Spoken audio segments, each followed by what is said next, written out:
This is the new Audi A5 Sportback, and you can think of it as a 5-door version of the A5 Coupe or a sleeker hatchback version of the Audi A4 Saloon.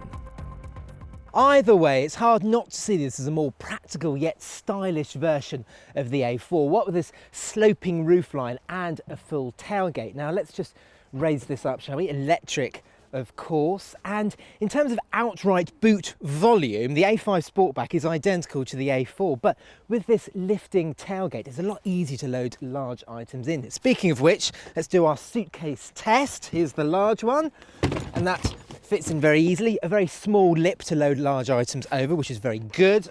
And the medium-sized one and the small one. And you can see that there is a lot of space in here. And of course, you can always make it a little bit larger with the split folding rear seats. And when you folded them down, you've got a completely flat loading area. Now let's just pop these seats back up again. 1, 2, and hop in. Now, obviously, the main reason why you'd buy a Sportback over the A5 Coupe is to carry rear seat passengers, and consequently, the Sportback is a little bit longer than the Coupe, and that really benefits space back here because there's quite a lot of it, actually. Now, that seat is set up in my driving position. I'm just over 5'10", and look at the amount of knee room I've got. It's really very good. Headroom is okay for me. If you're a little bit over 6 foot, you're going to struggle a little bit, but you can slot your feet underneath the seat in front of you, and then you can slouch and there's more headroom. We've got an armrest here with a cubby, but it is worth mentioning that this is a strict 4-seater. Even though there is a lap belt here, you're really not going to want to carry a middle seat passenger because there just isn't simply enough room. Look at this big hump in the floor, and they're going to be struggling for shoulder room. Up front, and it's identical to the A5 Coupe and the A4 Saloon, but that really isn't a bad thing because the quality in here is exceptional. Everything has a really quality, well-made feeling. Now, some would say the design in here is a little austere. I think it's lovely, very minimalist, and everything is where you'd expect it to be. The Audi's MMI system is beautifully intuitive to use, and in terms of options, the only two I think are worth speccing are the technology package, and that's £1,100. And among the options that you get for that is this upgraded 8.3-inch screen here, which comes with 4G and Google Earth. And I'd also go for the virtual cockpit. Now, it replaces the dials with a TFT screen, and it only costs £250 on the A5 Sportback. In terms of cubbies, well, you've got a little space under here with your charging ports, a couple of cup holders, and whilst the door bins don't pass the Carbuyer big bottle test, the glove box most certainly swallows up a 1.5 litre bottle of water. These are the only options we'd go for because the A5 Sportback comes in 3 well-equipped trim levels. Entry-level SE gets alloys, xenon lights, front and rear parking sensors, cruise control and Apple CarPlay and Android Auto. Our range-topping S-Line car gets racier styling, 19-inch alloys and sport suspension, LED headlights and sweeping rear indicators. There's also a racy S5 that gets its own exterior and interior styling. Under the bonnet is all pretty straightforward, so there's a 2-litre turbo petrol with 187 bhp or 248 bhp, or there's a 3-litre diesel with 215 bhp. Meanwhile, the S5 gets a 3-litre V6 turbo petrol engine with an 8-speed automatic gearbox.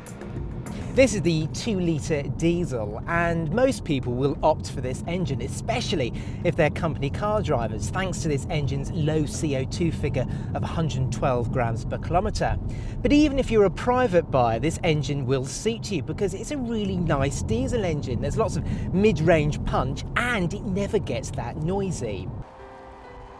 You can have this engine and most others apart from the S5 with a 6-speed manual or a 7-speed automatic. Audi produces some good manuals, but I'd be tempted to go for this auto. It's a little hesitant at low speeds for the most part, it just slips through gears seamlessly. And this engine is rather economical, we returned around 51 mpg. The A5 Sportback is not just a great cruiser. Get it on the right road and it will really reward you with direct and accurate steering and a chassis that feels really well set up. Now you can have front-wheel drive or quattro all-wheel drive, and the quattro versions really come into their own when the conditions get very slippery. But really, in normal everyday driving, you'll struggle to tell the differences, even though the quattro's power split is more rear biased.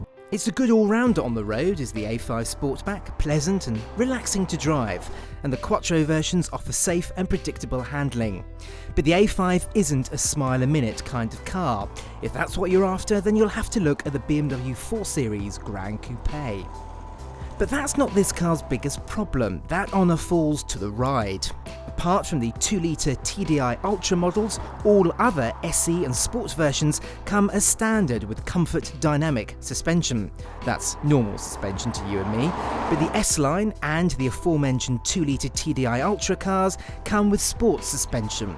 The problem is that it's just too hard. This S-Line car just bangs and crashes into all sorts of holes. Now my recommendation would be to ask your dealer to remove the sports suspension and fit the Comfort Dynamic suspension, the standard setup, because then you get the best of both worlds. You get the sporty looks and you get a comfortable ride. Now you could always go for the adaptive dampers. Now they cost between £600 and £900, and then you have the choice of ultra comfortable suspension or rock hard suspension, which of course is more suitable for country roads. And lastly, you do pay for those good looks. While it is more practical with that hatchback than an Audi A4, the A5 Sportback is around £3,000 more expensive than the A4.